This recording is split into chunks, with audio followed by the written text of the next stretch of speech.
Second point, you're talking about morality and saying how we get to know morals. It's in the Quran. Why do you base it in the Quran? Well, funny enough, my argument wasn't about moral epistemology.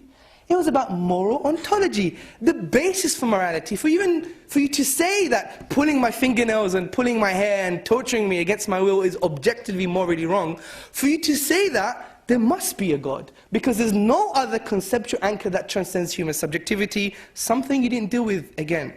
The other point you talked about is the divine command theory, also known as Euthyphro's dilemma, Plato's dilemma. Now, many philosophers such as Philip Quinn, Robert Adams, William Aston and William Craig, they expose this false dilemma, adding a third alternative. And what do they say? They say our moral duties are commanded by a loving and good God, and God's very nature, and his nature is determinative of what good is in the first place. Now, one may argue, why do you choose God as the being that determines good? Well, by definition, God is the only thing worthy of worship. And what is worthy of worship is something that is morally perfect. So I think that breaks the dilemma.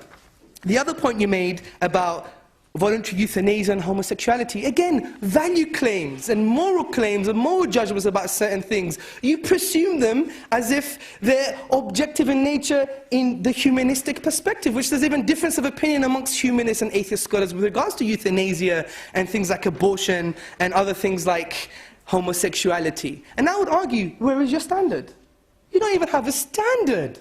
How can you come here and just say these things are right and wrong when you don't even have a standard? I'm telling you, without God, your morality is meaningless. It's ephemeral. It's like the lion when he rips the blood, he rips the neck of a deer and drinks its blood. We don't say, hey, that lion is acting immorally.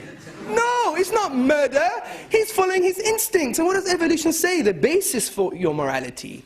What does it say? It says we're just animals. And if you think human beings are something special, then you're talking about speciesism, the unjustified bias for a certain particular species, which is unjustified.